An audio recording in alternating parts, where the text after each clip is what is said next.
Hey guys, how's it going? How's it going? It's Shelby. Grant always does this, so now I'm thrown off. He'll be back in just a second. Let's get into some hellos while we wait for him. Hello, Toot Dogs. And let's get this party started, Shrimpers. Hello, welcome in Cosmin and Jeff Kane. And hello, Spaghetti Nona, Crypt, Rob A. And it's fine. Welcome in, Frank. Zoltans, get back here. Jamie A. LJ Shrimp. See if I can go any faster. Benjamin Peters. Dr. Anthony. Nice comment. Hello, Julian. All right. And Victor and Linda. And Hello, everybody. Shelby started without me. I thought she'd wait maybe like 30 seconds. It'd be a little late. No. Grab a charger so our screen isn't going black. And it was a minute, by the way. I don't know about that. But anyways, how's it going, everybody? Tonight's topic will be, why are my shrimp changing colors? I'm going to talk about everything from red cherries to babaltis to boa shrimps and the different kind of reasons why they might change color, good and bad. So let's start it off with the basics. The Neocaridina. The first one up will be, of course, the red cherries. Now, for a lot of the Neocaridina, there's several different reasons why your shrimp could possibly change different colors. The main reason is going to be stress. Where the stress is coming from, though, can vary quite a bit. Bare bottoms without any substrate in the tank, that can cause stress. Without little tiny gaps in the substrate and stuff like that, they have less hiding spots, as well as the light is now reflecting from above and below the shrimp.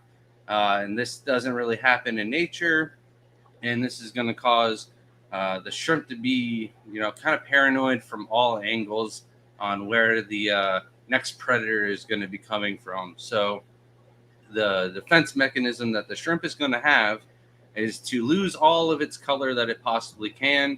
Some shrimp are better than others at doing this. However, almost all of the Neocaridina shrimp will be able to do this quite well. So we highly recommend we highly recommend that you keep them on a darker substrate. Not all Neos need this, but red cherries, they certainly do.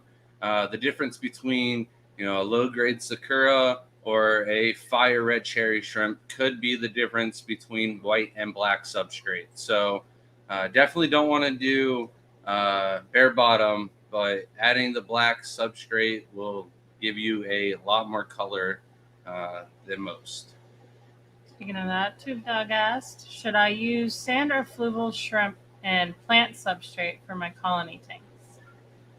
So I like to use, if it's a colony tank and you're growing a lot of plants, I like to use the aqua soil just for that. Just be aware that in a Neo tank, the KH is going to raise your pH. This is going to break down the buffering capabilities of the soil and stuff like that, and actually break down the soil itself and can turn it to mud or something like that. So I would cap it with some type of sand or something like that. So that way when the plants dig down into the roots, they'll get all that great nutrition. But when you do your water changes and stuff like that, you won't necessarily be altering the substrate and swishing it around. And it won't, even if it does turn to mud, that sand will cap it and keep it from making your tank a mess every time you want to move a plant or replant and trim and do stuff like that. So if it's a nice planted community tank, I would go that route. If it's not planted, then I would just go with a nice color sand. He also asked, do you use Matin filters? I am struggling. Do you think that will clog with sand substrate? So For our mat and filters, we put like little guards down below them, so that way the substrate doesn't go through them. But for the most part, even if it clogs on the bottom, it's not really going to be an issue with the portion of this filter that's out of the substrate. So it won't clog it all the way. The only problem with the Matten filters, though, and shrimp tanks, and the reason why we have the guards on ours is so that way we can pull the filters out and clean the filters if that ever has to happen without disrupting the substrate. So if you can, maybe cut the Matten filter right at the substrate level and then just piece it together and hope that the shrimps aren't powerful enough to wiggle their way through. But that way, if you ever did need to clean your sponge for whatever reason, you could just remove it out of the tank, and the substrate will be left unharmed, and it won't cause any bacterial infections or anything like that. All right before you get back to your talk, I just have to say this is cool. Victor's building a rack and listening to us. We love hearing someone build a rack. How many tanks? That's the next question. But back to the topic. I was just talking about how we should add black substrate or darker substrate, preferably, to your Neocaridina tanks to get them the most color possible. The other thing that could possibly cause the shrimp to stress out and lose color is actually fish or other predators in the tank. This is going to just cause the shrimp to stress out in general because they're going to think that they're going to be on the next meal list. Also, they're going to try and camouflage to try and avoid that. So even if they're not stressed out, they're still going to be doing that instinctively. So that way they're less likely to be eaten by the fish or anything like that. No lights can also affect Neocaridinas quite a bit. If you don't have a good light on the tank, they might not show their true potential color. Having the brightest light possible on your Neo tanks is what I recommend. If not, just throwing them right outside. It's tubbing season. Last week we talked about moving all of our fish and shrimp outside. We haven't really done everything yet. We've got 4 different types of endlers outside and 2 tubs of rice fish now. So we have moved a little bit out there, going a little bit slower than what I thought, but we're preparing for Aquafest this week. Pre-orders for that, if you guys want anything that are showing up to the Louisiana area. However, Thursday will be the cutoff for that. We leave early Friday morning. So, man, the no lights. Where was I just talking about before I went on about? Oh, just not getting around to moving everything outside. When you move something outside, fish, shrimp, just about everything does better in the sun. The pigments, the coloration, everything like that just tends to shine through a little bit better. The pigment that you see is like a natural sunscreen for the shrimp. So it just makes sense when you throw it outside, the shrimp is going to naturally grow different pigment cells that it wouldn't have inside without any light and stuff like that. So the last real thing, and this could be beneficial, or if you're a seller or something like that, you might not want to do this. Crypt Keeper pointed this out in one of his videos, that he doesn't like to feed any food coloring altering foods or anything like that, because if you're the breeder and you're feeding those foods and it's alternating the color of the shrimp, well, then you sell it to somebody else and they're not feeding that exact color food. Well, then the shrimp are going to lose color and the customer isn't going to be as happy with that. So just like Crypt Keeper, we don't use any food altering. I forget the color that's in most, or the additive that is in most of the red coloring that make the color change. But it's in a lot of different food, shrimp foods and stuff like that. So we tend not to use it. And then there is a shrimp breeder that had blue velvets, and whatever food that it was eating or algae in the tank, we've actually experienced this with our yellow Neocaridinas. but they can eat enough algae or something like that, and it will actually change the shrimp to a greener color. So that is something to be mindful of. Don't freak out if one day your pale colored neo snowballs even they could possibly change a little bit of color depending on what kind of food you're feeding them. So something to be mindful of. Um, and then the last thing I should mention about the red cherries, the higher grade ones, especially the fire reds and painted and stuff like that, as they age, they're just going to gain more color and more pigment. And for the most part, they'll stay deep, dark red, nice, beautiful cherry color. Some of them will gain a backline. This is true for most of the Neocaridina. Some of the lines do breed true without ever having the back line at all, like snowballs and a lot of the black rose lines and blue lines, but most of the yellow neos and the greens will throw some kind of back line out there. These things, they're not really something to be worried about or anything like that. It is basically opinion on whether you like it or not. For the most part, though, it is more desired. A lot of people will call it the racing stripe. With the yellow Neocaridina especially, it's almost impossible to find yellow neos that don't have the racing stripe. So with the distracted me. What is going on over here in chat? They're making fun of me for looking at my phone accommodating, and then you can see it scrolling through my glasses. Oh.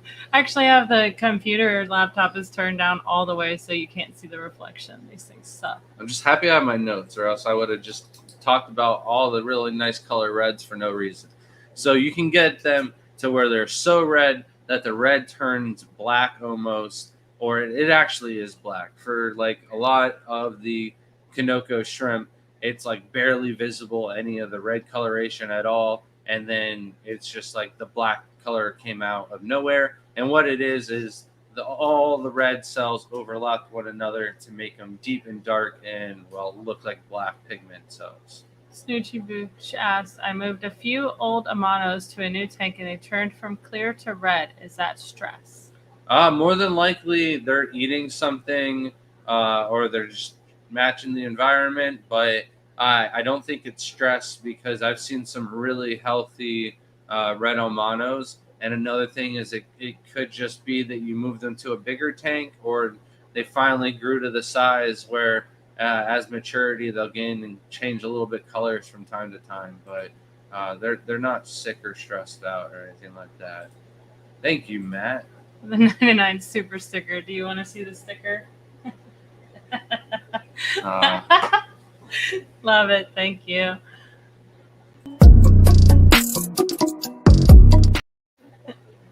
Well, thank you, Matt. Hope you had a nice Easter.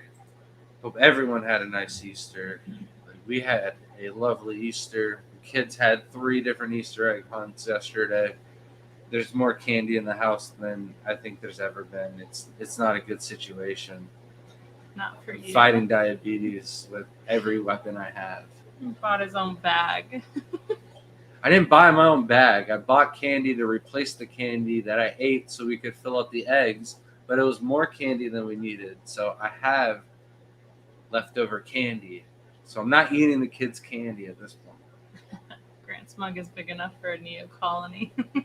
Oh. It's gigantic. And he still needs like a whole nother refill after he drinks that. It's an Eaterstein. Shout out Pete. Thank you. All right, next one. You need to pronunciate your words better. That sounded so weird. Stop. I don't know what you heard. I'm moving on. Yellow and orange Neocaridina. These guys are super sensitive to the substrates and stuff like that. So if you're not keeping them on black, chances are they're going to lose almost all of their pigment. The orange Neocaridinas, these guys, if you feed them different colored, the red food especially, you can almost change them red. Every now and then you can actually get a red offspring from the orange. So they are a little bit tricky, but the uh, color really depends on the substrate for the most part, and the orange will throw a ton of calls, yellows not so much. Um, the chocolates are the next one on my list, and they can go from nice dirty brown to really deep dark brown, and then all of a sudden they get this kind of glossed over multicolor, some red, maroon, purple color even to them sometimes. And this is what a lot of people call the onyx. This just occurs with really nice painted chocolates or sometimes black rose, even where the colors are just really kind of coming through, different colors and stuff like that. The chocolate line itself throws everything from Bloody Mary to Blue Diamond. I've seen yellows, orange, all different colors come out of different lines of black rose and chocolates. So what is happening there is, as the age comes through, there actually was different color pigments on the shrimp that are overlapping and coloring through and shining and finally displaying themselves as they are mature. The Bloody Marys that I mentioned, the only really cool thing about those is when you turn off the lights at nighttime, you'll go to sleep with beautiful bright Bloody Marys, and then when you turn on the lights in the morning, a lot of them could be blue or purplish in color. So those ones will gradually, as the light shines, they'll kind of de-stress and their color will come back once again. So. Guppy Beast asked, how about why I can't find my shrimp? Well, they're camouflaged that good. That's next week's topic. That's a whole different story. What size tank? What parameters? That's a good one though. Ed said, when I was on your site, I only saw emerald coals. Do you have emeralds, not coals, for sale? So the emeralds themselves are on pre-order. I think one person right now put their sale through on pre-order. So I'm looking like at a month and a half right now. If you want some emerald, actual nice ones, you would need to place that through email at thegardenofeater@gmail.com. I'd take your payment through PayPal, and then as soon as the shrimp were ready, I'd ship out your order. So, but right now, I don't see them coming on the website because every time I take care of a person on the pre-sale, I get another person right behind them. So, just can't breed enough of them. Berkeley Bill asked, Shelby and Grant, some of my blue diamonds are turning reddish. I'm lurking while still trying to finish this never-ending to-do list. Blanket hugs. Oh, yes. The to-do list. So the reddish, I'd be wondering, like, what are you feeding them? Are you feeding them like the Tetracolor granule pellets? This could turn them slightly reddish, or other red foods in their diet. Then, like, molting issues could also make them turn a little red. Yeah, or fertilizers. I know you got a lot of planted tanks, so maybe there's something in the fertilizer that's changing them a little bit red in color. Blue Dreams can throw a little bit of reds and stuff like that. And then, like, for whatever reason, we have seen like a little brownish color come out of the Blue Diamonds, even though they look like completely Black, almost. blue or black. But I think this is going to revert back to the fact that Blue Diamonds come from chocolates and black rose. So just like the black rose and chocolates that I talked about turning into onyx, it's just in the genes, and there's multiple colors that might be overlapping that under a microscope we might be able to see, especially at like a younger age.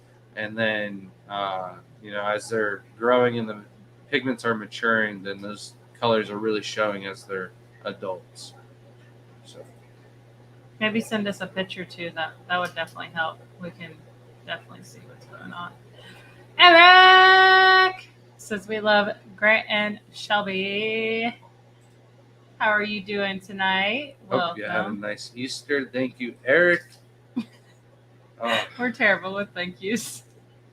This is why I made the videos.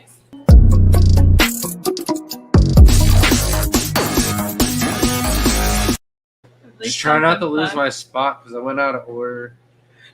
Thank you, Eric. You're the man. I'm looking forward to seeing you at the next Aqua show, wherever that might be. I think it's most likely going to be the Keystone Clash. Yeah. So, still, we will be there just for you, Eric. Don't tell Scotty that, though. I'm waiting for the comment. Who's on the Keystone Clash YouTube? You better make that comment at the bottom. Every time I say it, someone is quick. They're like, all right, did someone say Keystone Clash? It is definitely worth it, for sure. Especially if you're part of the YouTube community and watching the videos, it's 100% worth going to the Keystone Clash. It is fun. We had a grand old time. A grand old time? I'm getting old. Yeah. I mean, yeah. Okay, continue. All I lost my spot anyways. So, Rillies. Rillies are another one. I'll talk about these again when we get into Caridina a little bit. But for the red Rillies, blue Rillies, black carbon Rillies, and stuff like that, they have been known to gain full color and alternate a little bit of color here and there.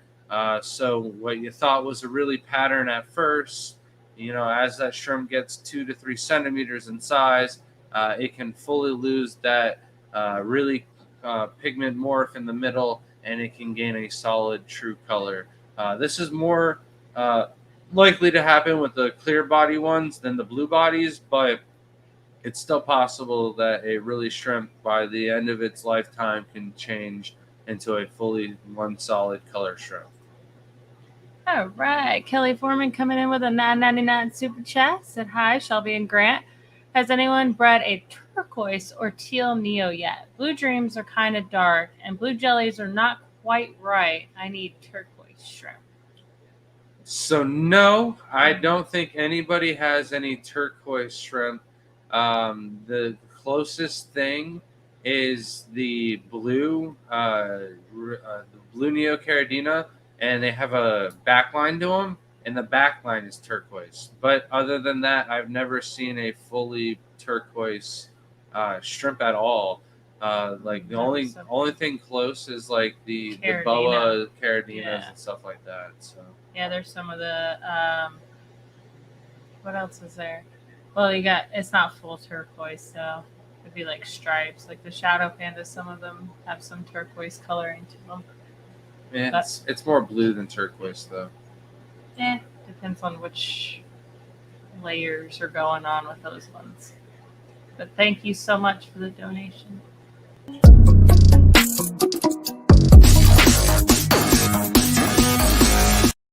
I think the best example is like the minty blue bolts. But yeah, thank you, Kelly. Oh yeah, there is some blue bolts that definitely look turquoise. But they're not blue bolts; they're like blue steels. They call them minty blue bolts or minty bolts. But all right. Now, the Neo Caridina that changes the color the most. It is the infamous green jade. This thing will change color more than any shrimp that I've ever seen. We catch them. They'll look their best. Dark green, nice backline or no backline. It doesn't really matter. You throw it into a cup with no substrate or anything like that, and it just loses all of its color quicker than anything else I've ever seen. And it is incredible how quickly they can change from one color to another and darken up. Now, mind you, stress will play a little factor in this.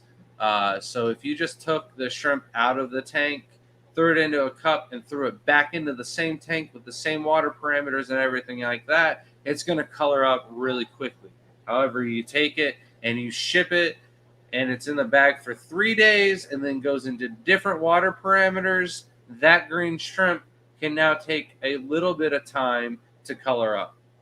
Also, something to note about is black substrate might not be enough for some of these shrimp. My black rose and my green jades, they didn't look the best with just black substrate in the tank. They looked their best once the wall started to turn green and the plants and everything like that really started to creep in and grow and stuff like that. So once all of that started to come together, then some of the they're all right looking greens, they really started to brighten up and color up and stuff like that. So the less light that reflects through the walls and stuff like that, the less likely they are to lose their color. So just make it as nicely dark in the tank as possible with a nice bright light on top, and they'll look good. But the greens have to be on black substrate. If you don't throw them on black substrate, they just look like dookie. Then the emeralds also, I thought that those would be all right on white substrate. And the reason why I talked about, really making sure that the tank is mature and the plants and stuff like that have really grown out, because the one tank that I have the white substrate and the green emeralds in that tank, and they're actually doing really good and nice and colorful. The walls are green, the rocks are green, the substrate's green. There's really no white substrate left in that tank. There's enough to say, oh, it's white substrate, but the shrimp are probably feeling like they need to be green to match in with all of the aquatic life and plants and stuff in the tank. So that is something to think about and take into effect. But it is nicer and easier to see my green emeralds in that tank. So I make that one of my main focus selective breeding tanks for the emeralds, but it's not the biggest tank. So I wish I could mimic that into a bigger tank. I'm just not patient enough because you got to mature it, make it look really nice. So I prefer eco complete substrate. Just throw it in there, and that's nice and dark. They like that. It's just hard to see the shrimp. Does Jamie add you on Facebook? Yeah. So did you feed green beans or vanilla green beans? All right. So for those that saw our Easter post from yesterday, we were done with dinner. Green beans were still on the table. It was pie time, cobbler time, cake time, whatever. It's dessert time. Have it be. And Shelby wanted to add some ice cream to her really dry cake. It was one of those multi-variety cakes, and all the moisture from her cake got absorbed by my cake. So my cake was great. That's what happens every time. And her cake was dry, so she went to add ice cream, and she fumbled the bag, whoop, right in the beans. Wasted. We tried to get the nephew to eat it. He wasn't having it. He loves green beans. I don't know. I don't think I need any more food. So we couldn't get him to do it. But yeah, it was not intentional, and nobody ate it. Nobody ate the ice cream. The dog did, right? I think the dog got it. So Yeah, and then the chickens, they've got chickens. So the chickens ate the green beans. So none of the food went to waste. And Shelby was not crying. She was laughing. Yeah. And I'm a mess. I got a cold and then I got a sinus infection. I can't even hear out of this ear, and it's all blocked up. It is throwing me off, and I have been like stumbling and falling asleep. So she still won't let me talk as loud as I want, though. No, because this ear can hear perfectly fine, and it hurts. And then someone else was laughing about my Pavlova buddy. I tried making it cute, and it kind of just looked like the Halloween mask from like the 80s. Those things are creepy. I'll just gotta make one for Halloween now and make it like real creepy bunny. It'd be great. But African Orchidee said, why do my shrimp climb up their moss filter outflow waterfall? Because shrimp travel bodies of water. I'm 100% convinced on that. So there's a couple different reasons. One is there's an alpha in the tank and they're not getting enough. So they're trying to go to a different body of water so they can pass on their genes. The most likely reason is because there's a bunch of little goodies up in that waterfall and they're just eating food that isn't available in the tank. We have some yellow King Kongs that almost every time we do the water change, the shrimp will climb out of the water and eat the plankton and biofilm and dying algae and stuff like that on the walls. But they don't eat it right away. It's almost like if I do the water change fast enough, they won't do it. But if I do like a whole rack system and I drain them and they're one of the last tanks and I'm slowly filling it up at the end, by the end, they're climbing up in the water to stay hydrated to eat the dead stuff off of the walls. Then there is the third option. The third option's not good. The third option means that your water parameters aren't good and they're looking for a cleaner source of water. However, if all of your shrimp aren't doing this, chances are that's not what's going on. Maybe the weak ones are doing it, but they're not that weak if they're climbing out of the water, right? So I would just test your water parameters. But if it's something that's been happening for a long time, just like what's been going on with ours, I can tell you 100% that's just what the shrimp do. They eat the dead stuff growing off the walls. So it's probably nothing to worry about, but a reason to test your water parameters if you haven't already. I wonder if they actually do travel. Like, you know how like Achilles fish go from puddle to puddle. I wonder if shrimp have that same. I think I mentioned this before. I think there's Because they're also extremes. just I don't know. one a really annoying shrimp in the tank. They're like, I can't take them anymore. Do I'm it. going. So that's what I think. We've had shrimp just end up in other tanks before. We created some cool shrimp. And then you've also got shrimp that just want to adventure, see what else is out there. Sail away. Backpacking shrimp. Got in a fight with his mom. So Sultan got a tub set up today. Very nice. Score. Oh, Victor says 65 tanks, but not all shrimp, adding about 20 more. Nice. So far, I wanted to know what the rack was holding. Did we get that answer? Is this the I same? think It about is the same 20, person. 20 more is the rack. Ah, that's why I have you. I might not be right still. Abstracts. Oh, Gotta I read didn't out know if it loud. was ours or the other person. What paint or stain did you use on your racks, and how were the VOC with the tanks in the house? All right.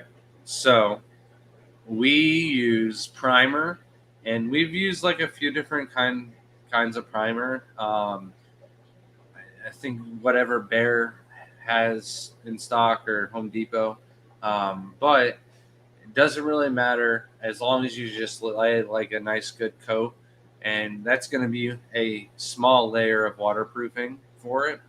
Then we used oil-based paint. Now, if you don't use the primer, you're going to use a ton of oil-based paint, and the primer is way cheaper. To do one coat of primer is going to be way cheaper than one coat of oil paint. And the chances are you're going to use like 2 coats of oil paint just to get it on before the wood stops absorbing so much of the paint. So I would use a nice layer of primer and then use an oil-based paint. We use a semi-gloss.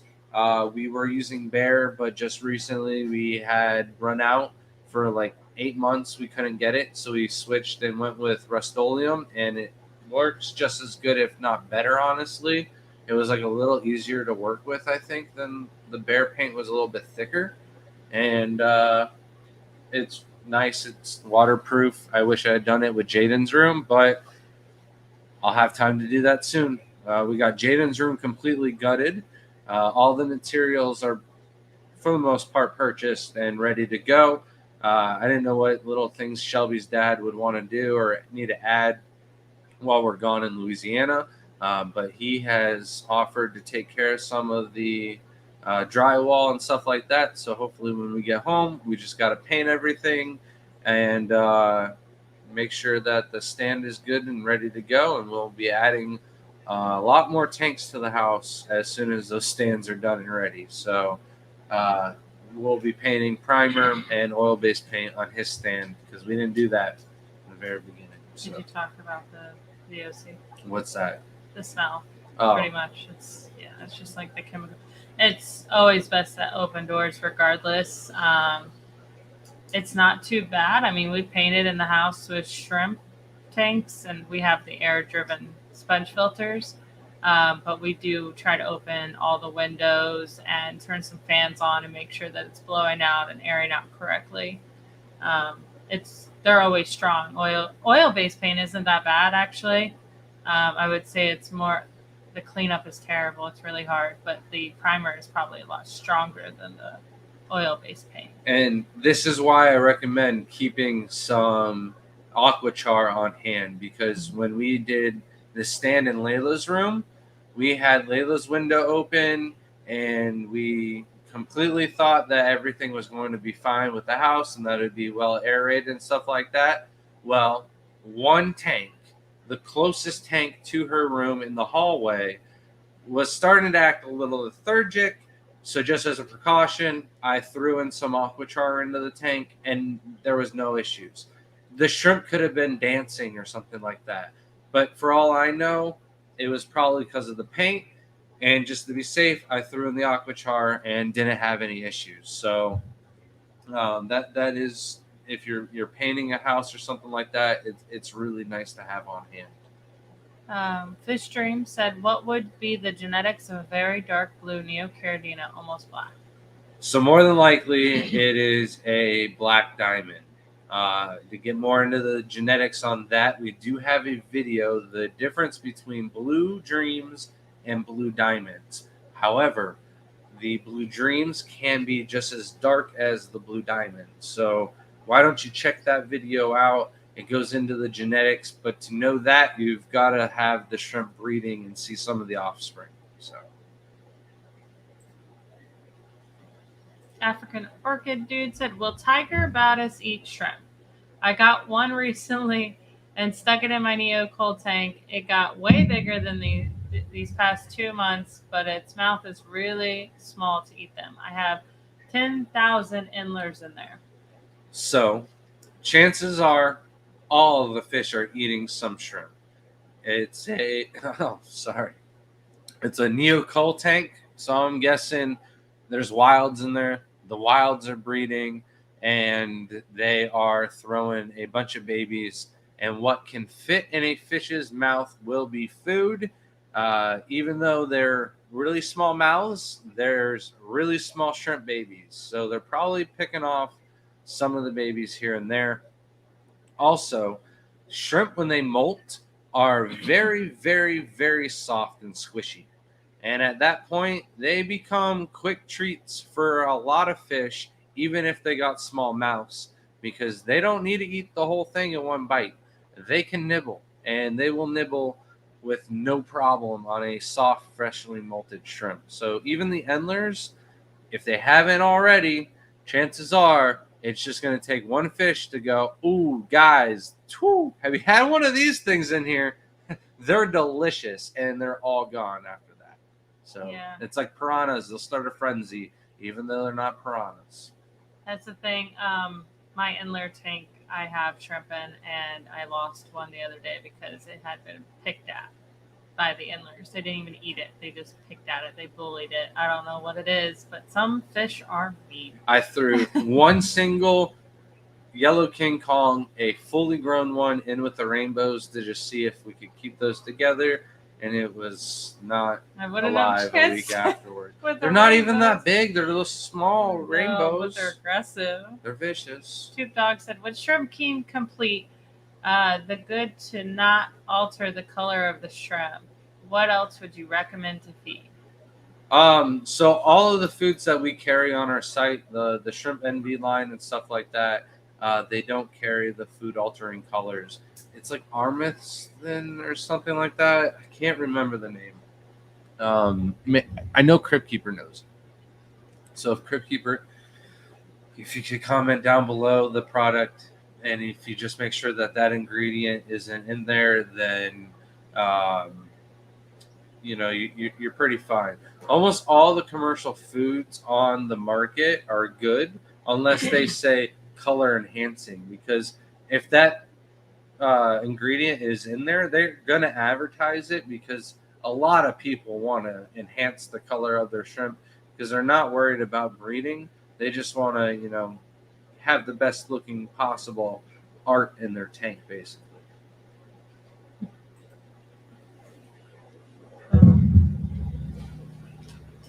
Grant is made for teaching. I can't do it. Can't grade papers. Only here. He doesn't have the patience for people. 2 hours Matt is the most Pig. patience you're gonna Is that get. the same super sticker? And it's still going on?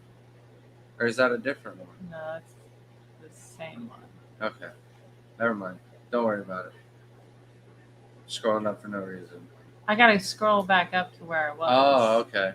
All right. And I'm completely lost, and it's all your fault. Sorry.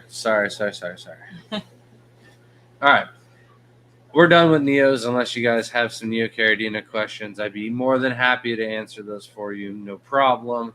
I told Shelby we made a bet if she could find a shrimp that's not on the list, but the only one that she said was wilds, and pretty much you bring them inside from outside, they'll change a little bit color, they'll lose some patterns and stuff like that. But that's just basically the same for all Neocaridina shrimp. So that's why I didn't have them on the list, but fair play, you won. Cora says, the racing stripe is cool and all, but so Sakura Fire Reds have those cool flames coming off the swimmerettes. No, that's not really what that stands for or means. The Sakura is a just reference to how much pigment is on the shrimp. And generally speaking, it's a 50% ratio. So it's not exactly 50%, but it must have at least 50%. So anything that is, mostly good looking shrimp on the reds would be considered Sakura. Certainly all fires and painted would be Sakura, but that's why they say painted fire red Sakura shrimp. But you don't need to throw in the Sakura after you do fire. It's just not needed. It's like really hyping up the shrimp, Scuba Steve says, I've seen some of my black rose look purple at times, but it is Crayfish Empire snail food fine to add to my Neo tank with a few mystery snails, or does snail food foul up water like ice cream and green beans? I don't know. Shelby might have some perfect Actually, give me experience. 3 minutes. Let me go figure that out, actually. Something happened today while I was golf. I'm out there piping it 350 yards down the green, straight as an arrow today. Playing great ball. And she's over there dumping massive amounts of food in tanks, I don't think it's that bad. But the Crayfish Empire food, we got a bunch of that from Annette. And I wanted to say Crayfish Empire, but it's Annette. And Mystery Snail Guardians. There we go. And we've been feeding it mostly to our Sulu SA tanks and the rabbit snails, especially because they've been eating them little calcium chips. But I took a bunch of the food and put it into the garage for all the Neos that we have inside there. So I don't know what Shelby did with it all. If she just dumped it all in one tank, I can't remember the story. We good? What's going on? Oh, we've got a... What tank was it, first of all? You did hear Did you hear the bike crash? No, I didn't hear the bike crash. I was like, I wonder how loud this is because I can't hear very well. So, to start off, this is a 55-gallon tank, and it's full of shrimp and isopods. So my emerald tank. So if you wanted emeralds... It's all good. Okay. The food is all gone, and it was about 4.5 pieces of that food. They're massive. And they loved it. It was They're great massive food. pieces. If you look at the pieces of food from Shrimp Envy, they're a little bit small when you look at the Crayfish Empire pieces. So they're big chunks. I do like their food. I haven't done a video on it yet, but do have some good food for sure, and our snails love it. The Anyways. snails that get to eat it, anyways, that make it past the fingers of doom. All right. So, on to tigers. Orange eye blue tigers. These guys are infamous as they age. I'm talking all orange eye blue tigers, the royals, the black tigers, all of them.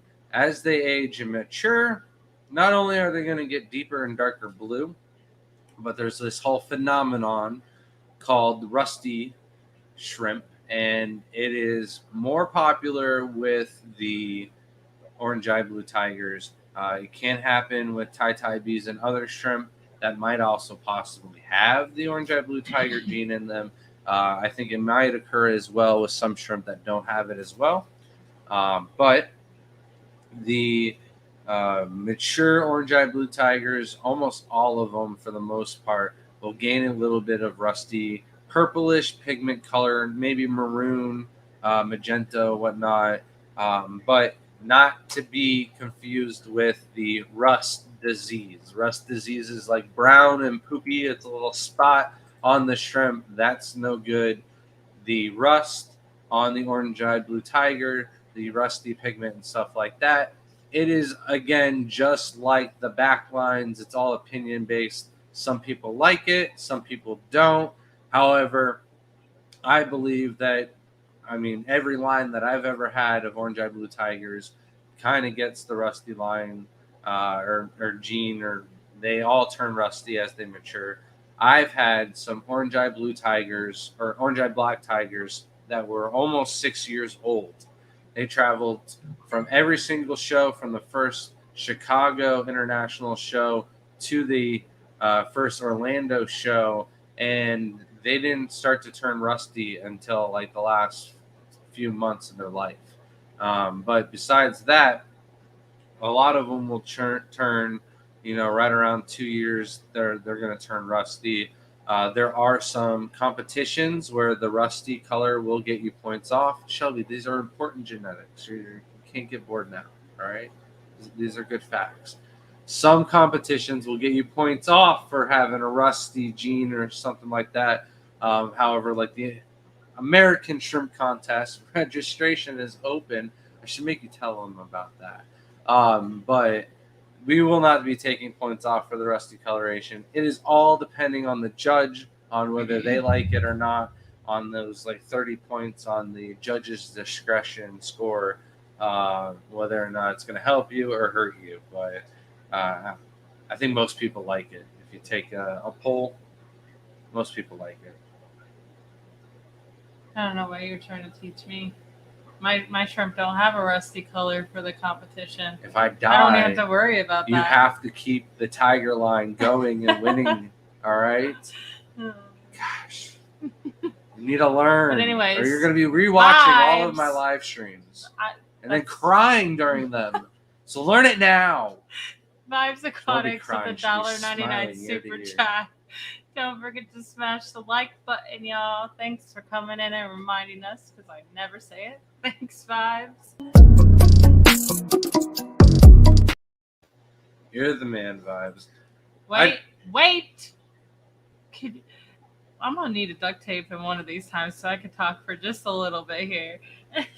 And thank you, Mason Brando, who donated a membership, and Vibes happened to be the one who got it. So here is your membership video as well. Thank you, Mason, and welcome back.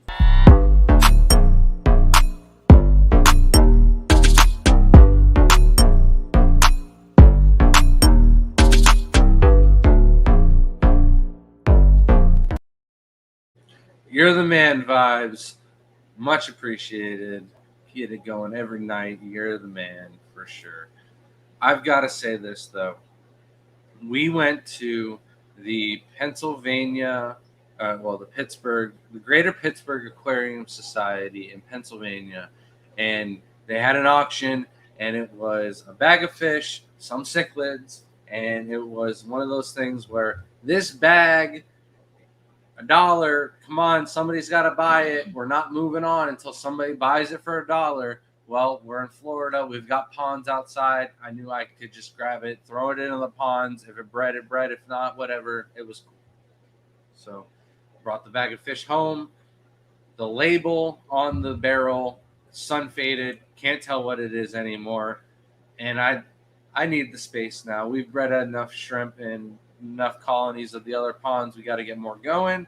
So they got evicted at the annual Pasco auction, and Mason, he brought down the mystery fish. You missed the fish already? Mm-hmm.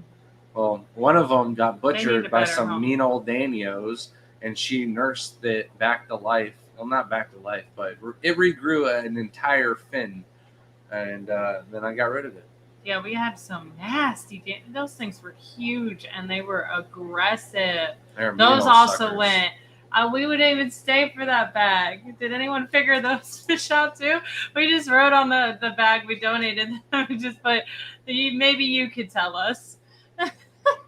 They were something out of here. I'm reading at the same time. Oh, you're good. So I'd also like to mention with all of the orange-eyed shrimp, it is possible that the eyes themselves can change colors. The most possible or most likely one is to go from orange eye to silver eye. There was at least a whole colony of silver eye royal blue tigers. However, there was a rumor going around that the way to do that and the way the person did that, and it wasn't through genetics or selective breeding, it was by removing all of the molts and feeding a strict plant-based diet. So no protein, no minerals, no chitin. So that way the eye color kind of faded away, and that's how they got silver eyes. So I've only ever had this happen, and it happened with one eye, and then we fed a little bit of food that was more enriched in chitin, and it really came back, the eye color, and all of the shrimp in that colony started to thrive. I think we should do this. It's a great idea. Coro says, I think Grant should do Where's Waldo with shrimp from chat submitted images. Like, where's the shrimp at in the picture? Where's Waldo? So am I trying to find the shrimp from images you guys submit? I don't know. I think we should do it 1 year and do like funny shrimp ones and see if someone finds it. That'll be like a giveaway one. That'd be fun. And Snoochie Booch asked, can you use the members code more than once? The last time I tried to place an order, it said maximum use allowed, reached out, something like that. Whoa. You didn't see the video yesterday? We're currently running a sale right now, Easter 20, to get 20% off your entire order purchase at tgoeshrimp.com. So that is better than the membership code. But yes, you can use that in the future. But right now, for a week, since we are going to Aquafest this weekend, since it was Easter yesterday, we are offering the sale for a week and a day, basically, because there will be some delays on orders placed this week because we will not be able to get them out like we usually do on Saturday, since we will be in Louisiana. Yep. But the membership code should work, so just contact us next time, and I'll make sure that it goes through. Vibes coming in again, said Shelby, here's some coins for duct tape. Yay! What do you need duct tape for? To tape your mouth. We have Thanks, duct Vibes. We're going to be buying the cool duct tape. Yeah. I want shrimp on mine. And a new member. Welcome, Tube Dog, to the team. Don't forget, if you do become a new member, to email us at thegardenofeder, that's EDER, @gmail.com for your membership sticker. Just include your YouTube name and your address, and I will ship that out. If you want to hold it for when you're going to get, if you want to order shrimp from us, we can also do that. You would just leave it down in the notes with your order. But welcome to the team. Sorry, the mouse is giving me difficulties. It's all your fault. You got your phone right there.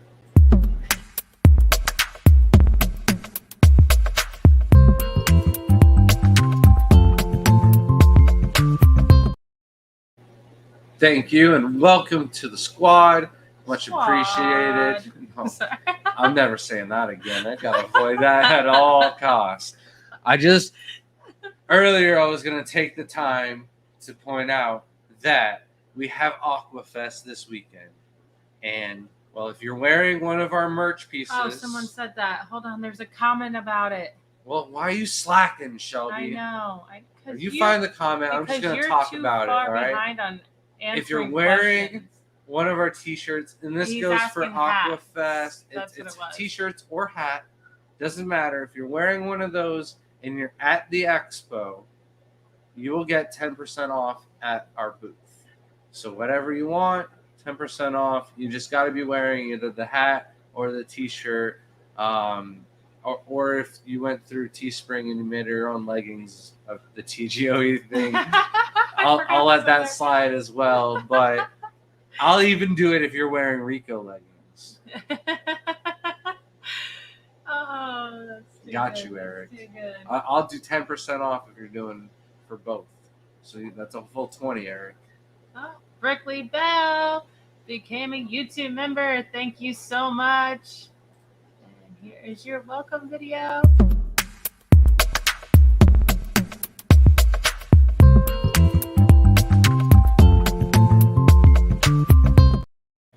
Yay! And I'll remember to bring yours when we go because I'll have some with us. I'll just make sure I write your card for you too. And that reminds me, if you could start a group chat with the three of us and Steven, Figure out plans. and I will do that on Wednesday, and I'll put together everything. So we should figure it out tomorrow, and then I'll put together the plans on Wednesday. For those that don't know, Brooklyn and Stephen P will be scaping a tank one day, and Shelby and me will be scaping a tank one day, and they'll be raffled off. Is it a free raffle? No, It's a I think it's a raffle, $10 like a per- $10 raffle ticket, but I don't think that's there's a finalized. good amount of plants and It's a nice full hardscape, flex and it's too. a 15-gallon at least tank. Mhm. We know that it was a struggle. Yeah, they're Why hard to does find Louisiana not have 15-gallon tanks? nowadays. What were you going to talk about? I wasn't going to talk about anything. I thought we could just ramble like this the whole rest of the thing. You guys have been great with the questions tonight. Scuba said, yes, I would like to know why Grant told me to get shrimp now. I'm like a crackhead for any shrimp.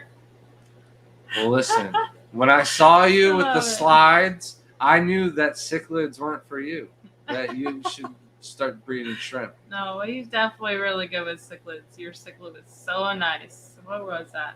That was the Triple Crown. That was a beautiful fish. Almost made me want to get cichlids. I love cichlids. I just don't have the tanks for them. We just have some cichlids. The Grant the Shrimp Professor sounds great.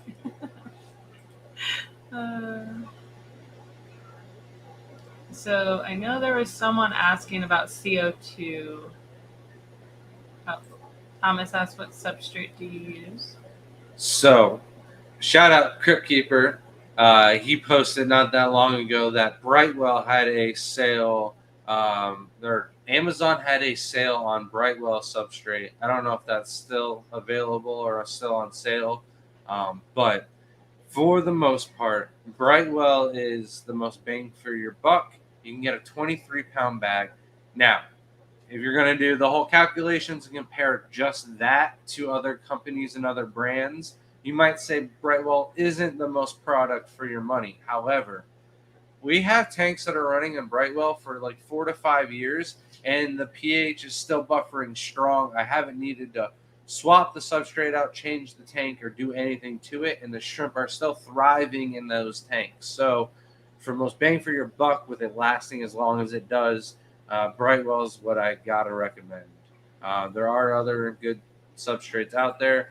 For Neocaridina, just use any inert black substrate. All right. And it's time. You're 7 minutes, 7 seconds late. Well, I'm Shelby. going to be a little bit longer because, You gotta find it. yep, I'm struggling. It's right there. No, it's not. Oh, it's right here.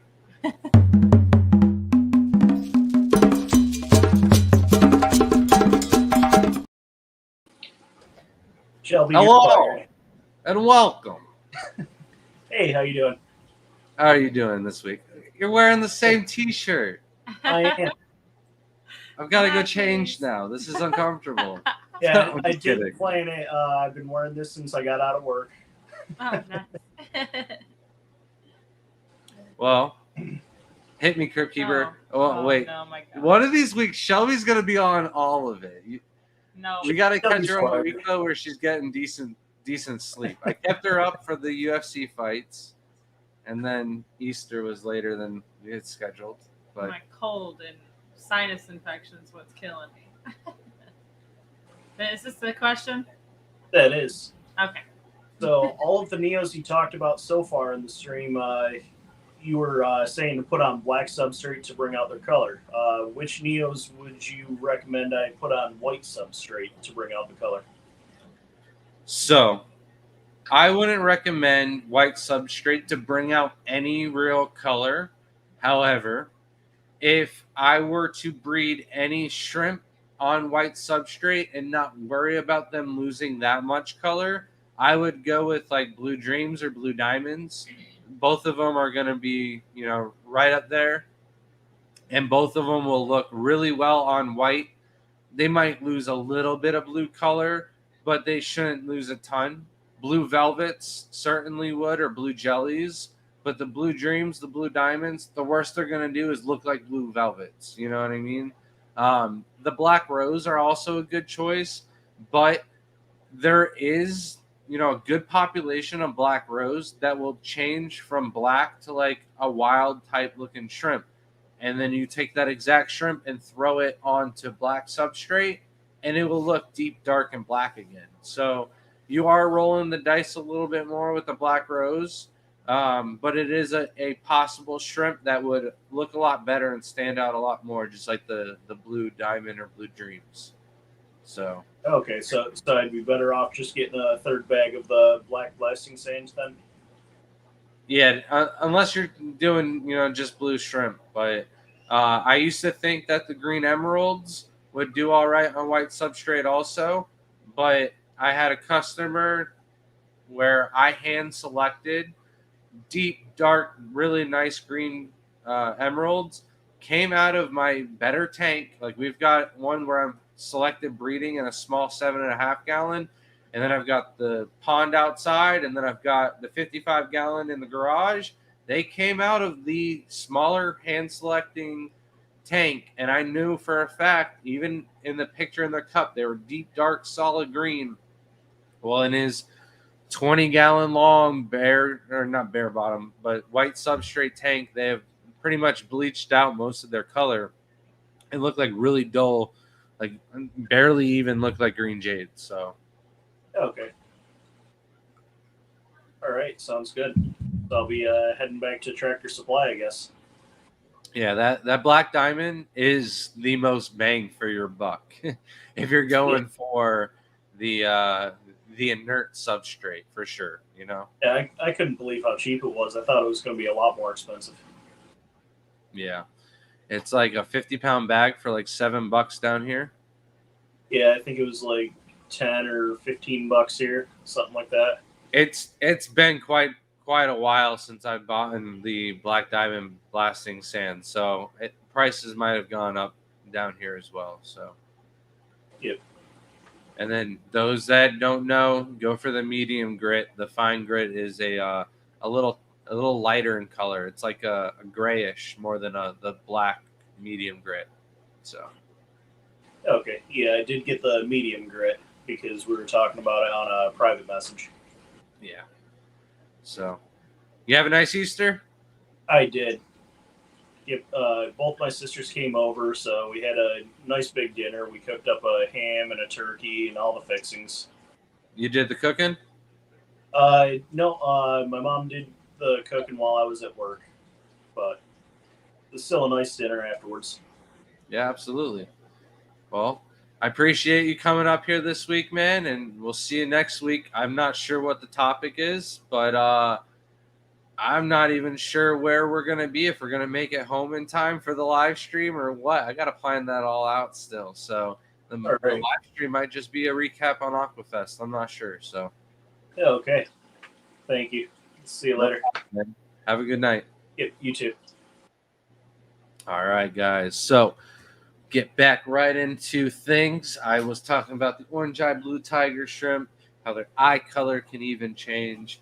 Now this is like out of order. I have like tigers throughout and stuff like that. So just keep things interesting. We're going to talk about a nice variety of Caridina shrimp, and then I got another oddball in the mix as well, just to change things up a bit. But back to like the bread and butter of the shrimp hobby, the most common ones. One of the shrimp that gets everybody in the hobby. I'm talking about the crystal shrimp. Some people might even refer to them as the candy canes. These guys are one of the shrimp that can kind of change color a little bit depending on GH and mineral content and stuff like that. Now, what I'm really talking about is like the color of the white. Is it going to be an off cream eggshell, or is it going to be really deep and solid, bright white? Is the pigment going to be splotchy or anything like that? Or is it going to be full and solid? That's really what's going to change the most. The red pigments and stuff like that can change a little bit. There are some like juvenile crystal blacks that can look a little bit brown, and as they age can darken up in color and look black.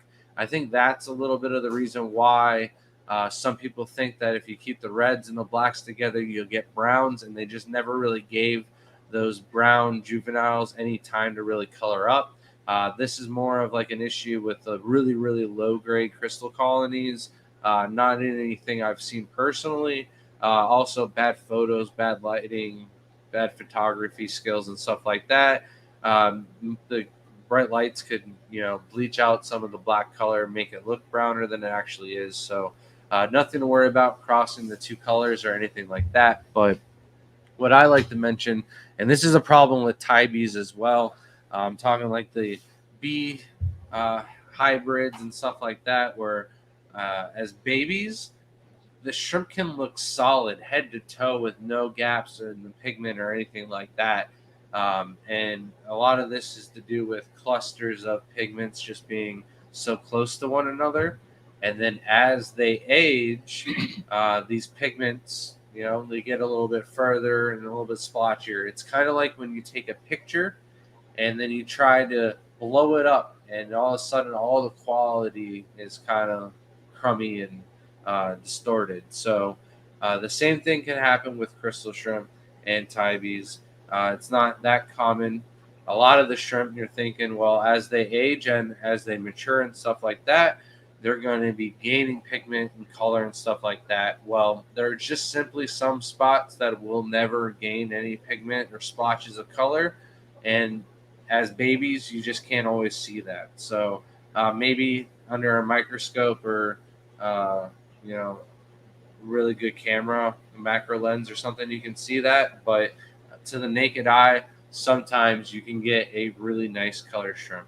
And now there's like the whole, well, now how do you know which ones to keep and stuff like that? This is why I kind of let them grow up to like 1 centimeter, 2 centimeters before I cull. The really, really nice ones are usually ones that look, epic from babies to adults. There are some though that they look all right as babies, and then they gain a lot of color, a lot of pigment, and then with the Tybes, they can gain stripes, they can gain dots on the head, and all different kinds of stuff. So that's why it's kind of iffy on whether you're gonna keep keep smaller shrimp or move them to a different tank before you cull them off. I don't know if you answered Laura's LJ shrimp. Says, question. My solid blue Neos, unknown type, no other color babies, are almost black. When I try sell extras, people don't seem to like. Any tips to make them look better? Brighter blue. They are on sand. Selective breeding is going to be the only way. I'm not sure what line you have. If they're not throwing any other color, they might be blue diamonds. And blue diamonds do have the black rose pigment to them. And I do think that the black is dominant. So if you don't cull and breed out for the blue, each generation, you're just going to get darker and darker shrimp. And you could essentially breed your own line of black rose out of blue diamonds.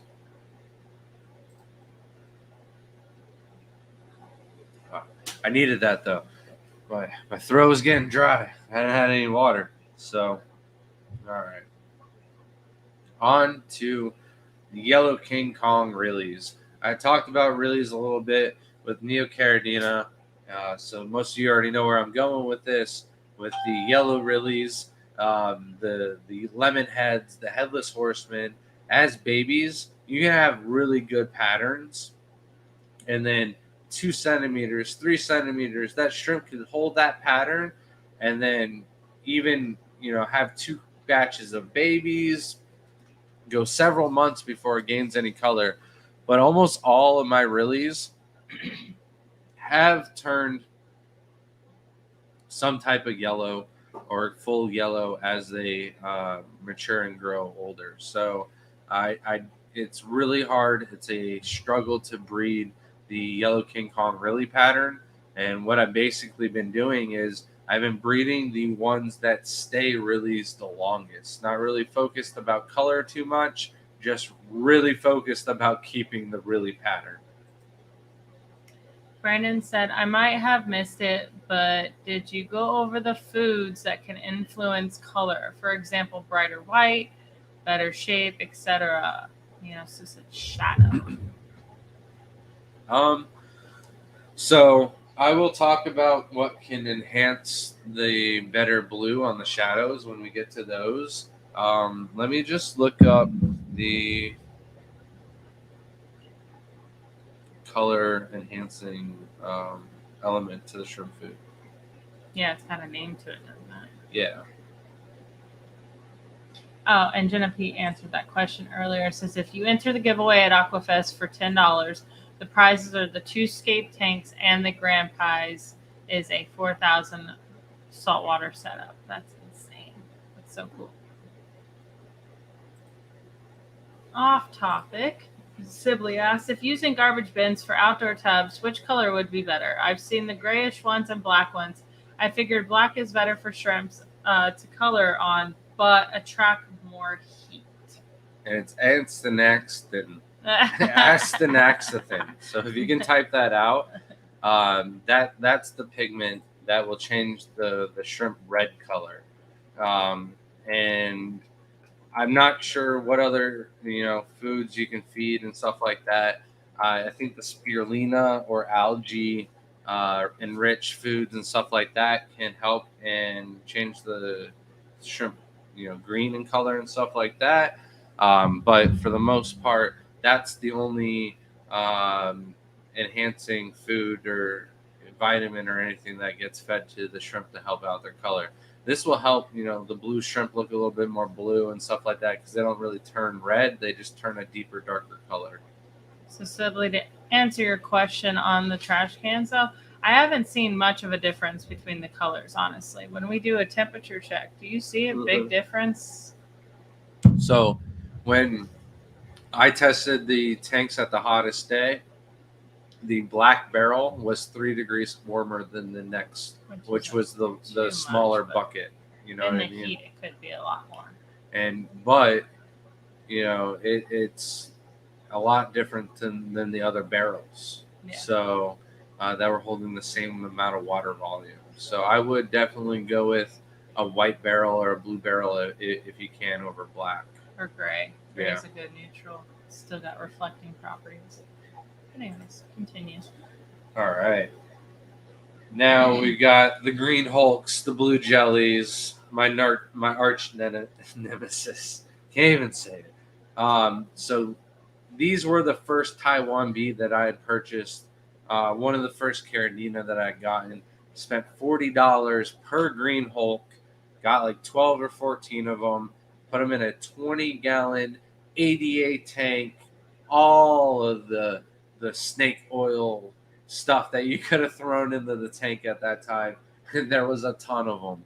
And I spent a ton of unneeded money in that process and bought what I thought were the nicest line of shrimp at the time and threw them in the tank, awfully green.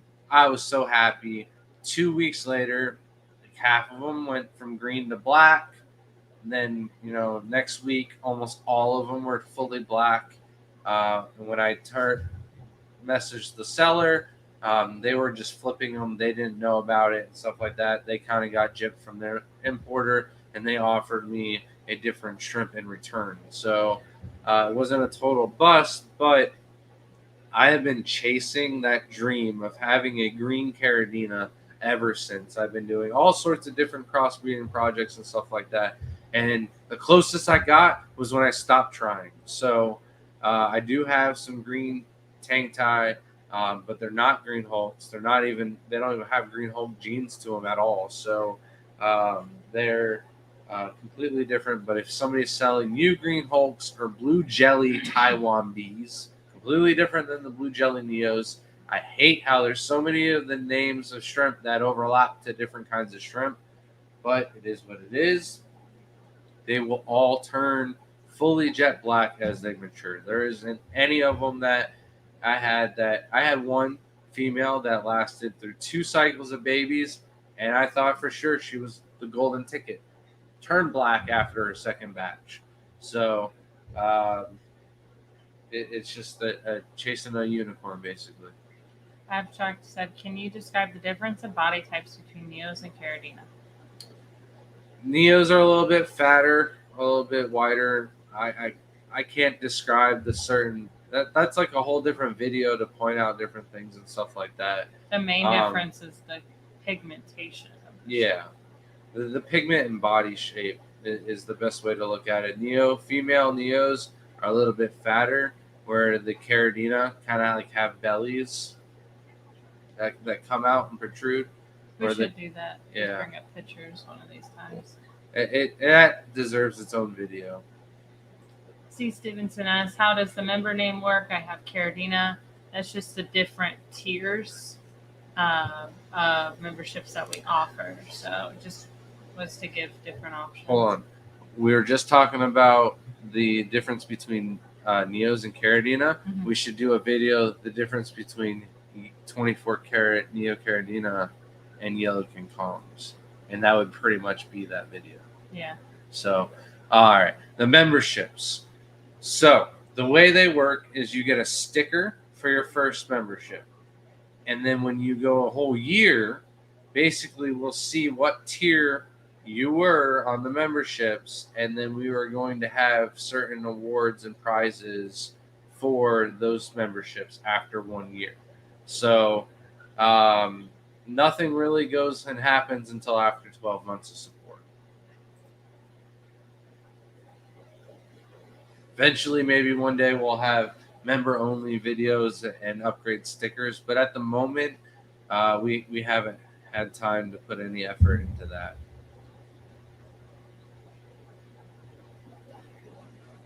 We do see if you're a Carradina member when you place orders, though. And you're using your member code. We look it up. You get extras. All right. I don't know what that was for. All right. On to the next one. No more orange-eyed blue tigers. All right. So, I have, I think, one person on order for orange-eyed blue tigers, and then you could be next in line. I did see your video, though.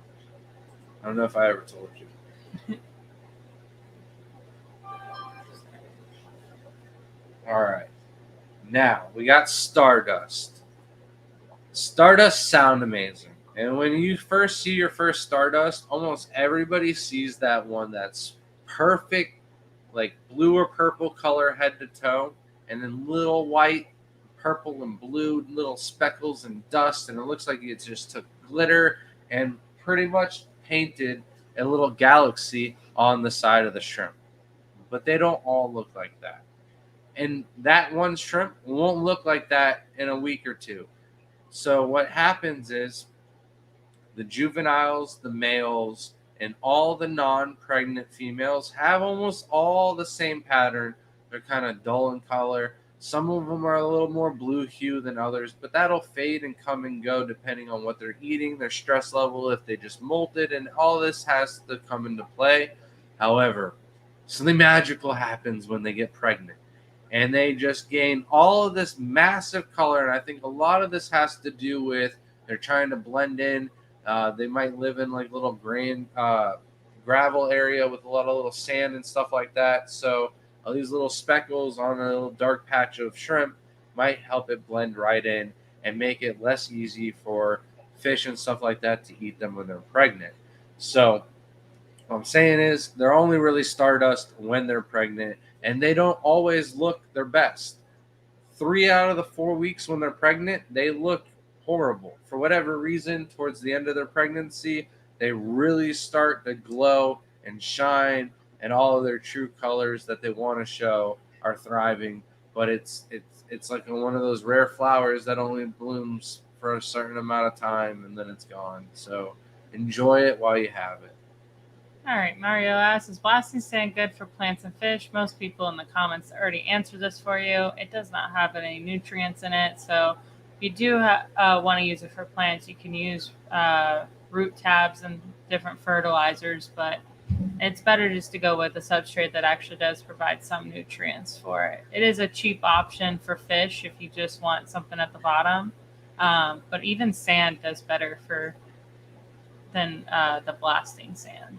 And avoid blasting sand if you're doing cories. It will mess them up, and other bottom dwellers and stuff like that. It doesn't mess with the shrimp, though. They can walk on shards of glass, no problem. Yeah, it's little tiny shards of glass. You don't notice it till like it's in the tank, and then you'll see all these little shards of glass everywhere, and cories can really scuff themselves up on it real fast. Nathan asks, do you think it's worth having the test strips and the master test kit?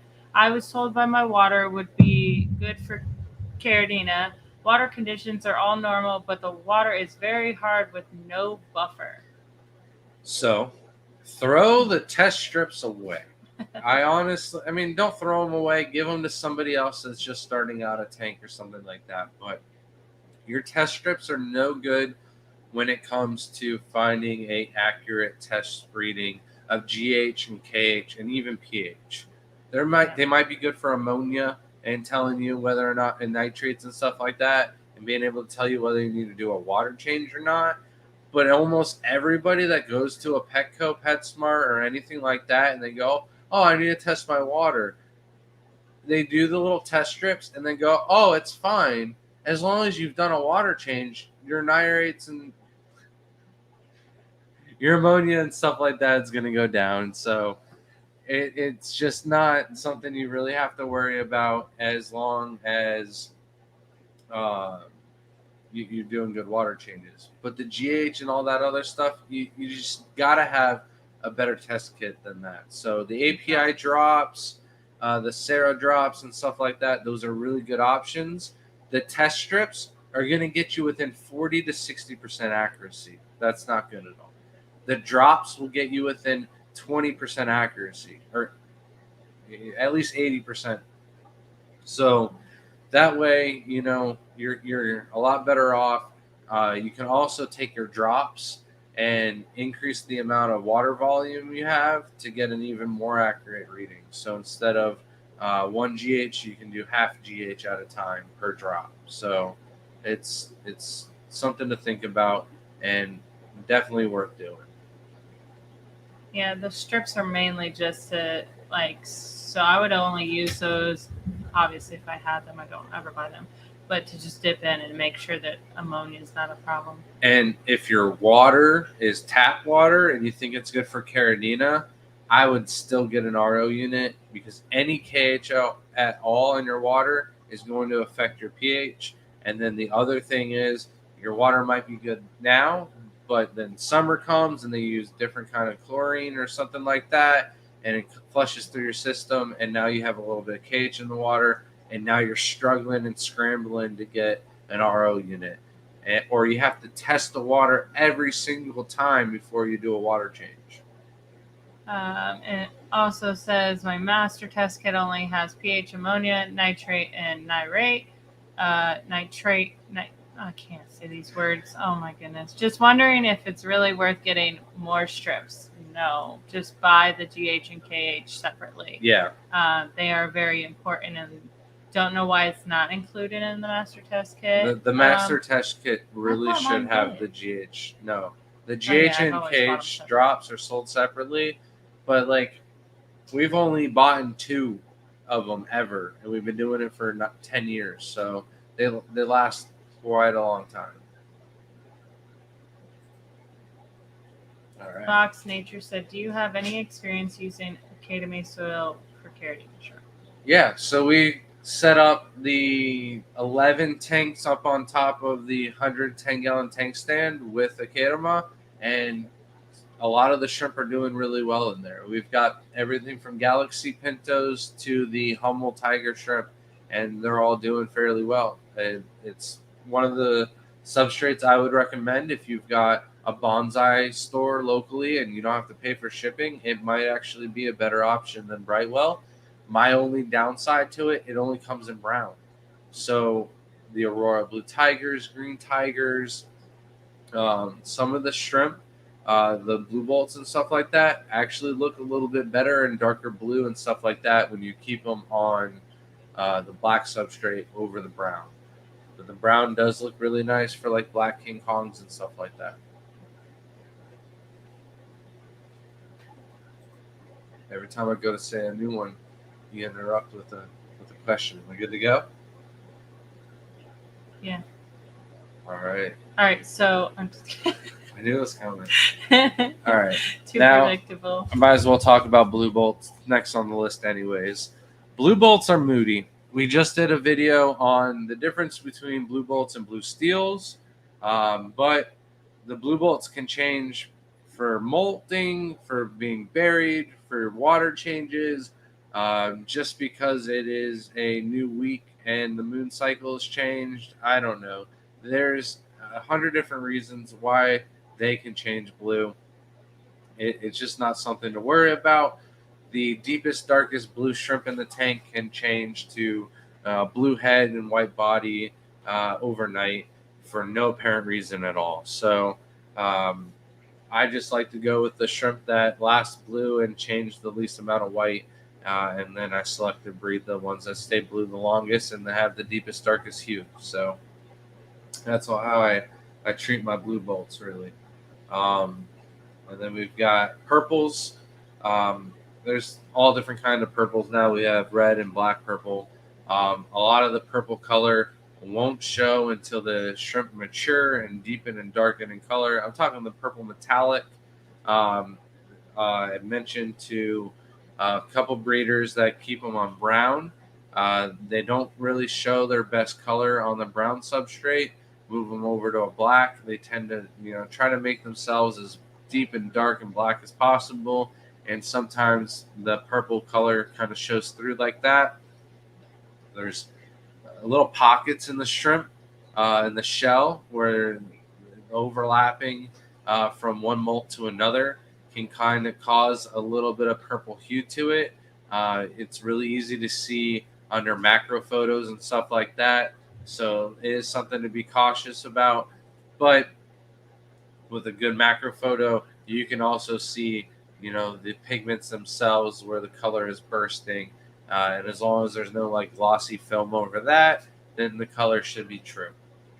The reds, I've also had some reds mature and gain purple color, the metallic and stuff like that as well. So just really worry about it as they're adults. If you don't really see any purple color to them as they're full grown 3 centimeters, maybe cull those and really breed out the ones that show the purple the earliest. Those are going to have the best chances of producing and passing on the purple gene. Nate the Shrimp Nut asks, is there or have you ever tried to make an orange steel? Orange front and white back end. Yeah, we have some in the house. Orange is like that least popular color. Not a lot of people like orange. Most of the red steels themselves kind of look orange or peach in color already. So it's not really something that a lot of people are going for. I do have one tank now, though, in Layla's room that is throwing like some really orange-ish tie bees and steels. So I might be working on them, but I just don't see them ever being popular. Certainly not being more popular than blue bolts. Unless you can get it as dense as like a pumpkin I, color I orange. just That's I don't see it being popular. Yeah, I do. Creamsicle shrimp. And then just like the purples, metallics, the metallic color is another one that's just really kind of thrives as the shrimp matures. The metallics can come with a range of different purples, blues, almost silver, shiny, reflective kind of color and pigments to them.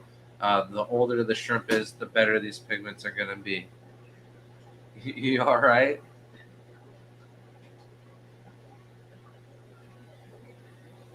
Yeah? Yeah. All right. So the Snow Whites, next shrimp on the list.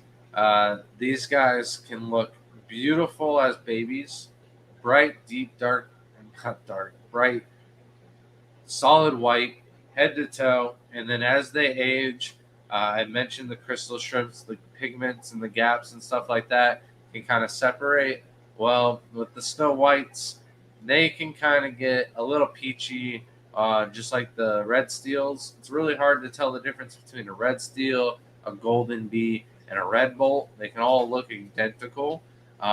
Some of them can obviously look different than the others, but Snow Whites, if they're kind of changing color from solid white to peachy or pink, I don't consider those Snow Whites anymore. They'd probably be golden bees. And if you had like a pure white line that's doing that at all, I definitely don't think those are pure white line. I just think those were somebody selected bred a bunch of golden bees to breed true instead of them, pure line of golden bees that wouldn't sell very well.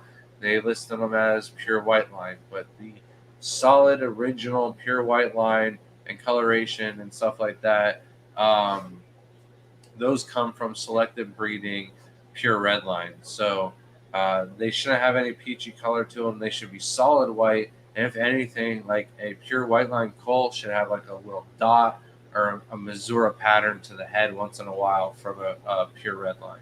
That's something that I would rather have in my pure white lines than a peachy coloration. Brandon asks, have you ever made orange-eyed blue steels? So, no, it's either going to be a mutation or straight from the wild. And I don't know. You want to go eat a banana? You got a leg cramp. So, a little potassium might help you out. I can't even move. I can move the computer for you if you want. We've got another 30 minutes. And it's only going to get worse if you don't go drink some water or something like that. Tap out. All right. Well, knock me out like Sonya. So here's the curveball. We've got the Babalti shrimp. These are known as, the green Babaltis. They got the zebras too. Those don't really change that much color. But the green, no, that's contagious. You can't do that. Sorry. All right. So the green Babaltis, these guys are known as the chameleon shrimp. They certainly change a lot of color. I've had Did you one. answer that question? Yeah. You can't do it. It's either mutation or a wild form. So you can't make them. You can use orange-eyed blue tigers and red tigers to make normal tigers, but you can't make orange-eyed blue tigers. All right. So, dang it, Shelby. I was on a roll. The Babalti. All right. That's why we got the notes.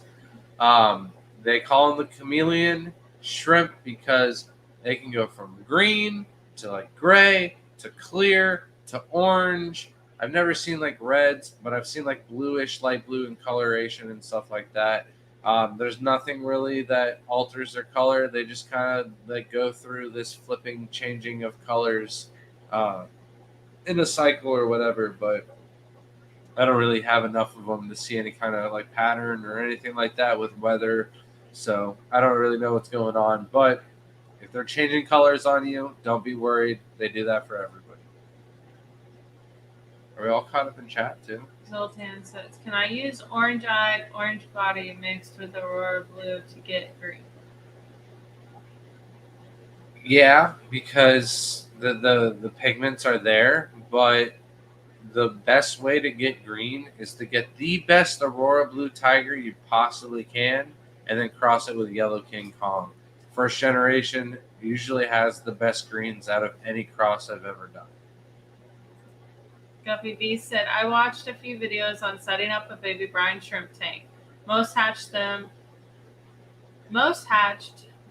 add them. Why not just add the eggs to the tank? What you know about sea monkeys?"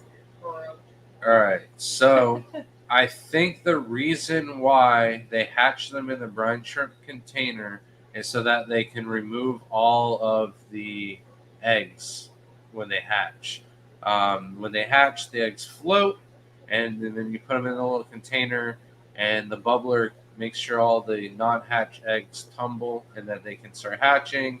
And then when they float, you can tell the eggs that have hatched. You remove those ones. Some of the eggs that's not going to float, they didn't hatch. Those are going to be duds. So it just makes it really easy to keep the tank clean and just add brine shrimp probably. Other than that, we've never done brine shrimp, so I couldn't tell you. I'm probably wrong on something I said. Probably. So, sorry. It's something that we need to get going when we been get back saying from that the for like show. 10 Yeah, years. for sure. If only we had won that aquarium co-op gift card at the raffle. But you got to play to win. We didn't play it. I would have bought the brine shrimp hatchery. I didn't even see that table. I walked right by it, forgot all about it. And then they did the announcement. I was like, oh, missed out. We did bring home some good pure strain of Endlers from the annual auction, and some Black Bar pure line Endlers. So, and then we have some Silverado Endlers as well, and then whatever massive mutt hybrid Endlers that we got from Dane that are somehow still going. But somebody asked about green tigers, so I'm going to talk about those. Those things are just as moody as blue bolts. I've seen them go from orange to green to kind of yellowish in color and kind of tan or not really much color to them at all. But green is like my favorite color, so I've done everything I can to try and stabilize my own green line. I thought green tigers was going to be the easiest way to do it. I have a lot of green tiger tanks, and I've moved all of the nice greens from one tank to another. I've culled all of the massively ugly orange ones, moved those out of a different tank. I've tried it all, and what happens is the greens will turn orange and the orange will turn green, or half of them will, half of them won't, and they're just super annoying and finicky. And like I mentioned before, my best green apples or green tigers or whatever you want to call them came from the Yellow King Kong cross with my best Aurora Blues that I ever had before Layla took them things out with a quesadilla. So, R.I.P. Poor things. She just thought they were hungry. I don't know if she was helping me or if she's just sick of eating quesadillas. So, African Orchid dude definitely brought up a good point. Shrimp on the grill will change a lot of colors too. yeah, all shrimp when they die turn pink. So if the head is turning pink and you think that that's some kind of disease, well, the head turns pink first because all of the organs are in the head basically, and the organs are what rots first. So that's why the head turns pink before the rest of the shrimp, and why all shrimp turn pink, and why flamingos are pink. Fun fact, in case you didn't know. Still me? All right. Now, the maroon tie bees. Now, we get a lot of these out of our tank tie cross, as well as our boas and galaxy pintos. They're like maroon, red. Is it black? What kind of color is this shrimp going to be? But for the most part, all of the ones that have shown these really cool purplish maroon coloration to them have turned black and ruined my hopes and dreams, just like the blue jellies and green hulks. They're really cool. They look really, really awesome as babies and juveniles, but the longer that they last, enjoy it while you can, because all of them have turned black on me eventually. I've made this argument with somebody on band, and they swore that theirs haven't turned black, and I was like, well, in a couple months down the line, I'd love to see updated photos. Never got them. They are not boasting those pictures anymore on band like they were during like the 5 months that they had them at that color. They all turned black on me. So the same has been for the other breeders that I've talked about them as well. Benjamin said, that must be why my wife wants me to make pink shrimp. All day. Well, maybe she just likes pink, because we are working on some steels that are more pink, like pink than they are red or orange. Or I just don't think I'm going to be able to give those up ever. I mean, if we get 1,000 of them, they're for sale if you guys want them. Everything has a price. Shelby goes to work Tuesday through Thursday. All of her fish have been available. You just didn't know it. Stop. Oh, I will have fish at the expo, and they should be coming up on the site here soon once I get better. We will be bringing a small amount of CPDs and Gadeids and beta ethids, ether betas, whatever. What are they? Beta ethis. And maybe some of the dwarf rainbows. If you guys want something else other than that we have at the house, like multis, I might bring some multis. We'll find out. We'll see what we have time sell for. all my rummy nose Rasboras too. We should have put those in the auction. No, they're nice shrimp. They're nice fish. I love them. They're just pointless because there's no females. I just don't want to sell anything that hasn't been bred in the States, and those are imports. Yeah, so we're not bringing those to the show. No imports. Vibes with the $1.99 super chat says, any fish at Aquashella Dallas? So by Aquashella Dallas, we should have a nice plethora of fish. I plan on bringing quite a load. We'll have the Mountain Cloud minnows by then. I think Richard Reynolds will have the green Rasboras. We'll have plenty of CPDs, Shelleys, the Brichardi, maybe, Richard, maybe. I don't know. I might even be bringing some koi fish. I don't know. If somebody really wants some legendary Bill Shields koi fish that now have the TGOE lineage onto them, you let me know. We can work something out. I got some babies in the hot tub. Thank you, Vibes. And bristlenose. We'll have some bristlenose. Some short fin albinos and short fin super reds. Guppy Beast says, you want to take my guppies that ate my Stardust? Which guppies? Because I'm very particular on my guppies as well. They ate the Stardust already? I just gave those to you on Saturday. You put guppies? You put shrimp in with the guppies? Let's move on. I do have a barrel for them, though. Brandon said, no, we do not. Brandon said, dude, Dragon Bloods, it's funny, Guppy Beast. I mean, you expected them to not eat your shrimp. Sorry. It's just your name for your company is Guppy Beast because they're beast and big and vicious. Sorry. Brandon said, dude, Dragon's Bloods actually have bluish meat. What traits are ideal for them? I don't think anything actually has different colored meat. Even the Bloody Marys, I don't think their flesh or insides are actually different than any other colored shrimp.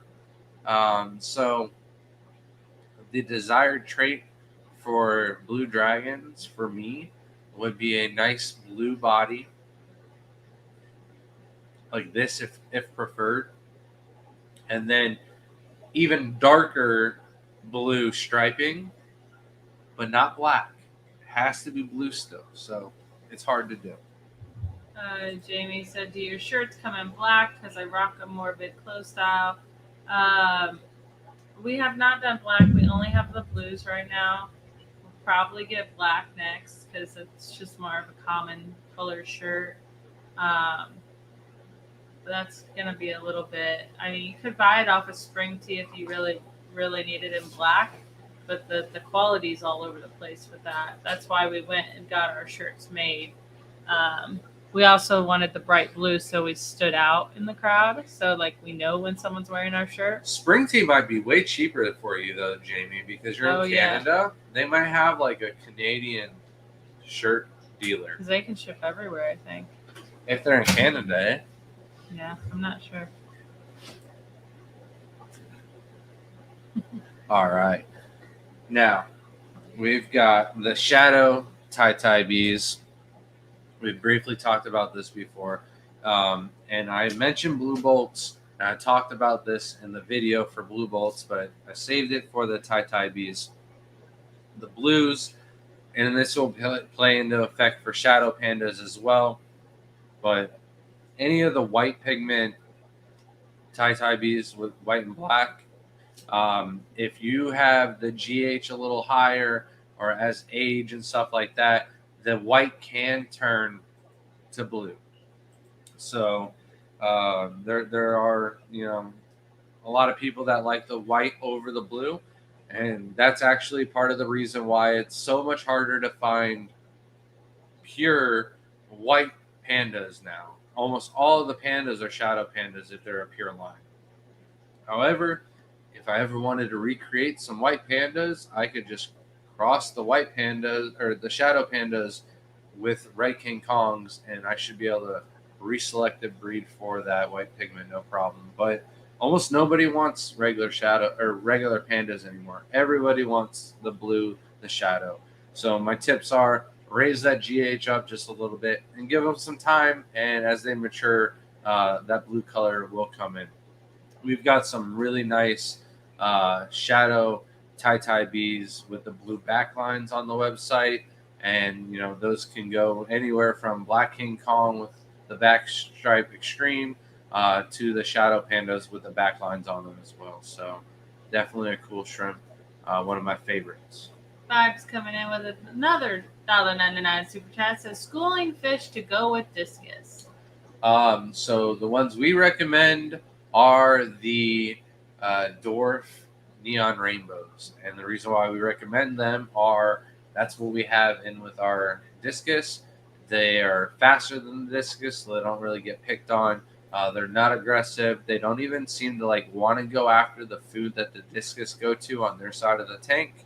And then the other thing is Master Fish Breeder Dean said that they were the perfect dither fish for discus. So, and they school quite nicely. Not the best schooling fish, but maybe the best ones to go with discus so they're not snacks or anything like that. Just the right size. They got some good color to them.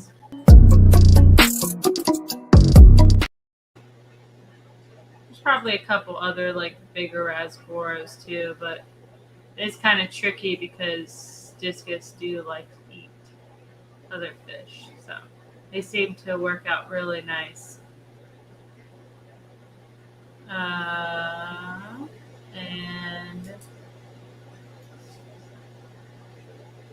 Nathan said,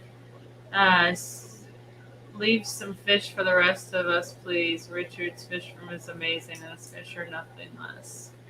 It's kind of hard with his CPDs are just amazing. Well, I'm just trying to get his fish before the fish stores get them. Yeah. That's it. And Chance said, finally warmed up enough here in Wisconsin so I could order. Excited for those blue dreams to arrive. And, it was always warm enough for us to ship to Wisconsin, by the way. So, you need some next winter. We can make it there, no problem. The Blue Dreams, they don't mind a little bit of cold weather. The Stardust, on the other hand, they don't like the cold weather, and they certainly don't like guppies. Hello, the fish room, and Ruben. We'll be seeing you soon, Ruben. Aquashella, Texas. We'll be You on better the not fish, have some vacation to go to. and I'll be on the fit. I think we'll be on the fish room next month. I can't Oh. remember. My memory's horrible, especially this late with this little sleep. It's been a week. It's been a good week, but it's been a week. All right. The last shrimp on the list is getting to the end of the stream.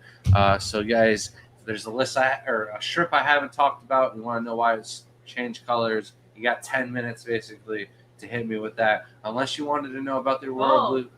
I think there is a shrimp that you didn't talk about. No. The deal's over. No. No. All right. What Did you shrimp? talk about silhouettes at all? No, I did not talk And how about that- silhouettes. Oh, there was some ones that looked like they were blue. But it's the same thing with the lights turning on, just like the Bloody Marys. You turn the lights on in the mornings, they can look a little bit blue, a little bit purplish. Lights come on, they kind of color up within an hour, and they look good again. So don't get all like, oh, I got a blue ghost in my Cardinal Silhouette tank. It's probably just the lights were off, and it got comfortable being a dull in color. All right. But the last one on my list is going to be the Aurora Blue Tiger. These are a shrimp that, as they age, they really can darken up and get a lot brighter of a blue color. So really hold on to them and make sure they age and mature before you select which ones you want to breed with your yellow King Kongs to make your green apple tigers or stuff like that. The other thing is they will also look a little bit better on a black substrate. I touched on that a little bit before. There are a couple shrimp that Caridina that will also lose a little bit of color, like the Neo Caridinas. The Aurora Blue Tigers are definitely one of them. I prefer to keep them on a nice black substrate.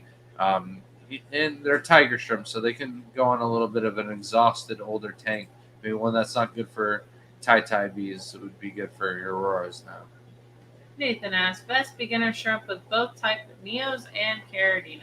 Well, Neos, you pick your favorite color. That's going to be the best one because that's the one you're going to put the most amount of effort and take care of and keep things consistent and stable. For Caridina, though, hands down, Tangerine Tigers, Yellow King Kongs, Raccoons, Stardust. Those are all really good options as well. But I got to give it down. You asked for the best, Tangerine Tigers. What's up, Danikin? How are you doing today? Look, man. Ruben says my shrimp turn pink and start mosh pits. It must be the heavy metal. Sorry. Did you have anything else to say? I caught up on comments again. No, I just can't believe Ruben's throwing around dad jokes like that.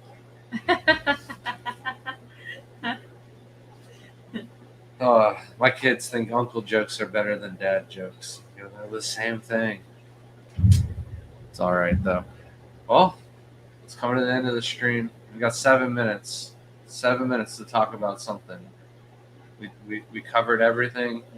We got the room coming up. We've got several different tanks that need to be built with stands that need to be built for tanks and moved around.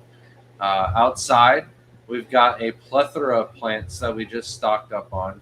If you haven't seen all the plants that we just added on the website, we've got Tropica plants. We've added several different crypts to the website.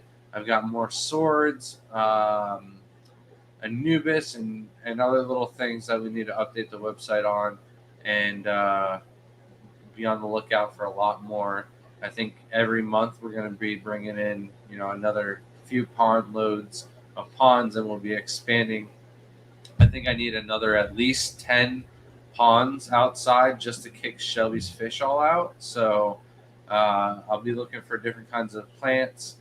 We like to do a lot of the basics, like the Anubis, swords, and crypts. Ferns. So in the ferns, but I think we got enough fern tanks Never. inside. I don't think the ferns will do Never. good outside. So I would like to do some immersed. We got some immersed bins going. Surprisingly, the carnivorous plants are doing really well. So Ruben says I'm getting a shrimp tatted finally. it's on my to-do list. I just don't know which one I want. I've got an idea, but I don't know. I'll probably get my koi fish tattoo before my shrimp one. George said, "What did the horse say when it fell down? Help! I'm falling and can't giddy up."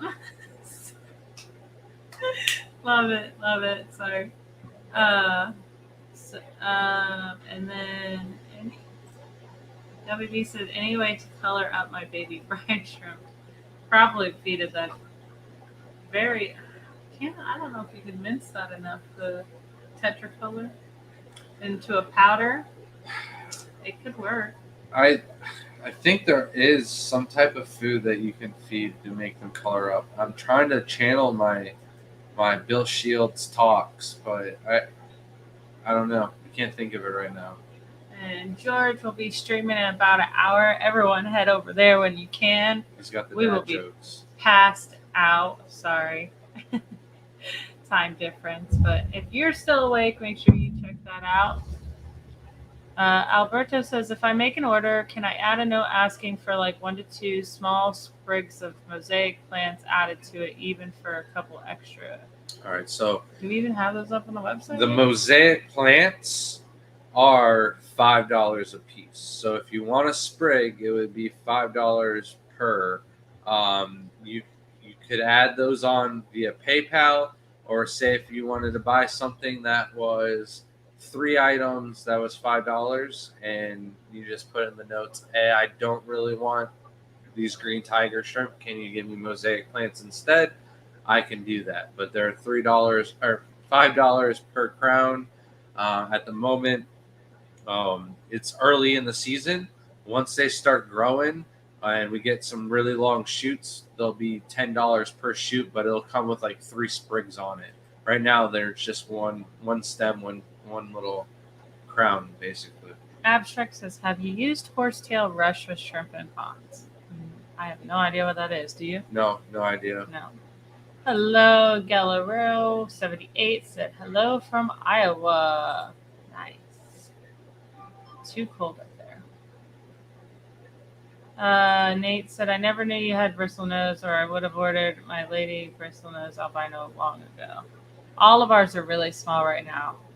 We've been holding them to grow them out a little bit more.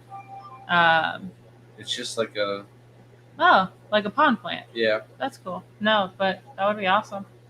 I'd probably keep it if I got my hands on some of it, but I need to get a muck bucket for every single aquatic plant that we could ever possibly have. So till then, Chiller Method said, any chance you'll do species profile videos with some genetic history for each of your Caridinas? Dean must be listening. He just messaged me about the paramecium culture, so I am excited about that. Any chance we could do a species profile on genetic history for each of your Caridina? Eventually.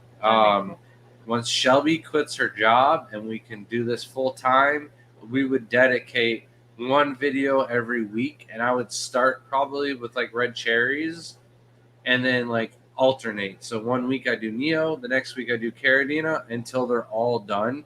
There are way more Caridina than Neo Caridina, so I'll run through all of that rather quickly, but it's just taking some time. It wouldn't be good for a live stream to do a species spotlight, so I need to do a solid 8-minute video for each one of the shrimp, and then we'll also do little shorts at the same time. I think that'll be great. There'll be more videos coming out. I just have to get better. Been really sick, so once I feel a little bit better and we get back from our trip, there should be a lot going on. We've also been really busy. Instead of me doing videos, I'm gutting and building stands and stuff like that. So I've always made that our priority over getting content done. And Ruben says getting a Galaxy Pinto. Nice. You got to send us a picture. Oh, Oh, Did you ever let's do the get- teaser. Hold on. Did you ever get the line of yellow opal ulas going? Oh yeah, they're strong for sure. They're not separated though, but we definitely have quite a bit. We're just not for sale yet. So, for the American Shrimp Contest, we're doing T-shirts. So, a little teaser. It is a Galaxy Pinto or a boa, depending on who you talk to. I'm not gonna say boa. All right, I'm gonna say nice Galaxy Pinto. It is one of ours, and it is drawn by Sam Scales. So, it is a really cool T-shirt. I'm really happy about it. I wanted to make sure that we were going to get something that other people would be interested in buying, even if they weren't a part of the shrimp contest. So if you're going to Aquashella, the shirts will be available. I don't know how many we're getting. It's probably going to be a small batch, just simply because it's a very small part of Aquashella, and I don't want to be stuck with a ton of T-shirts. If we are, I'll probably bring them home and sell them on the website or give some away. But yeah, I'm happy with them, Ruben, and they'll be in Dallas for you. WB says Easter 20, another bag of Stardust, man.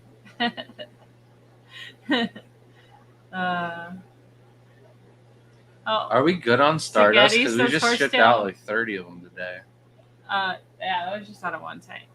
You have the 2 top tanks up there still. Oh, Horsetail Rush is the devil, invasive as heck, impossible to kill. Okay, well, let's not do that one. Scuba says, so Grant, I broke the rules and planted my Caradina tank with shrimp, with the shrimp in there. Was very careful and did a good water change. Everybody's still doing good. I got my plans. So Good. I'm not saying that it's not doable. You can do it. It's just risky. So I just recommend, taking the safe route, moving things out, or doing it beforehand if possible. But if you're impatient, you're young, and you're just lazy and don't want to do the hard work, it can be done. It's just a little risky. Zoltan said, I got albino calicos and You super might learn red your lesson later. I'm sorry. bristle nose and got some long fin, blue-eyed, and lemon drops. Nice. Calicos are just so common in our club that we just stopped carrying them for so long, and then they're like, oh, we ship. Other people still have struggles, but I just didn't think that they would be that big because we got a tank off of somebody and they just had plecos in them and they were breeding for us like crazy. And then I've got a friend who doesn't really take care of his tank other than overfeeds the crap out of it, and he's got bristle nose pleco babies out the wazoo. So they're not that hard to take care of and breed. So I didn't think we would need to fill that hole in the market. thank you, Passing Wind. Yeah, this is probably the worst infection I've ever got, sinus infection. It just won't go away. Antibiotics are not working. Scuba said, Ruben said, dope, I need a couple of them. And then Scuba said, I better have one for Daytona. And then I did see that Spaghetti Nona said, maybe you should do pre-orders on shrimp teas. I would not do that just because you want everyone at the event to get the first shot. If we run out, it would be terrible for the people at the event who went and participated. Also, the problem is I would be middlemaning, and it's just too much work, and I don't have enough time to do that with Aquashella themselves. So the shrimp contest isn't ours; it's Aquashella's, and we just volunteer to make sure that everything runs smoothly. Mostly Shelby does all that, and I just make sure people show up. So Benjamin Peters says, can't wait to meet you guys at Aquafest. Good night. Oh, cool. Can't wait to meet you. very excited. Please say your name because, you don't look like a round purple bee. So that's all I see here. Is that Ben, though? Is that our Ben? Is that No. Aquashella Ben? Okay. All right. If But it is, that would have been crazy this whole time. I just but feel never like I noticed have a that. feeling he's going to be there. He likes going to shows. Yeah. I was going to say something. I said, get this one. Oh, with some but if you're a chickens. local and you know where the gumbo is, I need to know that. Oh, yeah. Well, I think Stephen P. and Jenna P. will help us with that. I've been trying. I asked this woman what she wants. Went grocery shopping today. She gave me absolutely zero Nothing's hints working. or anything like that. I made So- my own soup the other night. I made ramen and then I drained it and used chicken broth and made my own. And it was wonderful and it helped for about a good 3 minutes. And then I was still in so much pain and the driest throat ever. It's just been terrible. But I got spaghetti. It's her favorite. So I Oh, was yeah. like, that's a for sure. We'll be fine with that. Scuba says, sell me one, please. I'm sure if you email me and send me the funds, I could probably pick you one up at Aquashella for you. Sober, Ruben? Sober? Said he's boring now. I hope that just means alcohol. That's okay. We don't drink, so. Is it because when we were there, you're like, I don't usually drink. I only drink on the weekends, and then Shelby's like, it's Thursday. It was Ruben's weekend, though. We all have those. It's still funny, though. I should make a shirt that says that, and it's people that just go to the bars during the week. I only drink on the weekends, so people will be like, but it's Tuesday. Yeah, it's my weekend. I don't drink. It just gives me a headache. It's not worth it. But if there's tacos, and the only beverage is alcohol, I will drink. Most likely we'll sell the shirts. I mean, unless they order an insane amount, which I doubt that they would do, considering they really sell out of their Aquashella shirts. I mean, they will literally start probably pushing people. Be like, well, there's still a shrimp shirt. Yeah, I don't With know how Aquashella's that's going to name. go. So Here's the thing. It's the the first first time. one.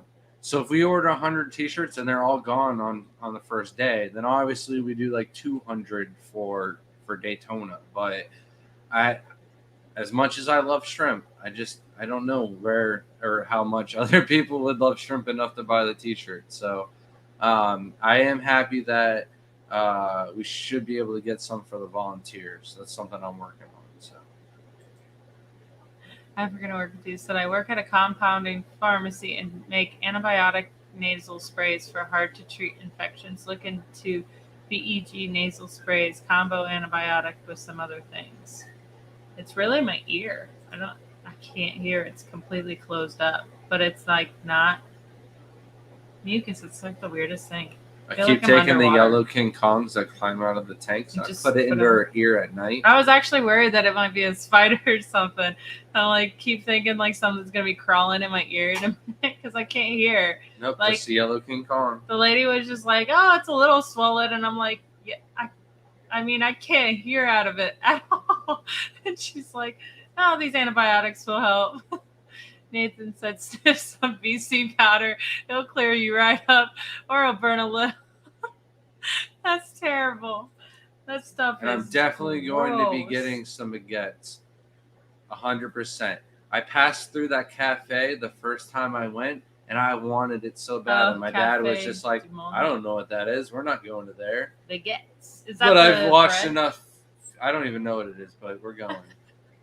No, Don't but make me explain baguettes. it.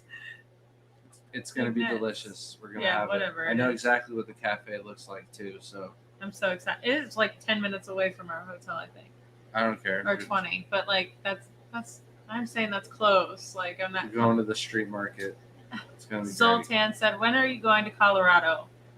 No, I don't I don't know know about this year. Colorado. We're going to Missouri.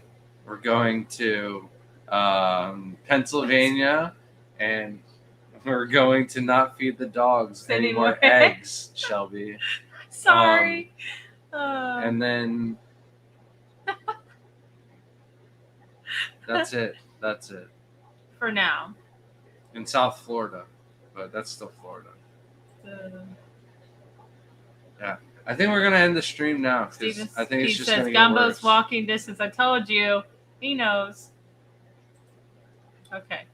But Steven, if you didn't get the memo, let's start a group chat so we can figure plants out tomorrow. I'm reading all this. Shelby's incubating spider eggs in her ear. Oh my God, please don't say that. I'm worried now. I'm not going to be able to sleep tonight. All right, we'll go to bed on that. Oh, thank you, everybody. You're gonna find a Appreciate it. feather and just like tickle her ear with it every now and Oh, then. stop. I'm going to go crazy. Oh, well, thank you, everyone that watched this tonight. Hopefully, you learned something. That's what we try to make it. Can't wait to see a lot of you this weekend. I'm excited. I can't wait to have gumbo for the first time ever. Hopefully, get better too. Thank you, everybody. And super chats and memberships tonight. We really appreciate it. And if you did order, remember we do not send that out till next Monday. So thank you There's a guys. small chance I'll send stuff out on Wednesday. You'll get your tracking number though. Small chance. Thank you guys and have a good night. Later, everyone.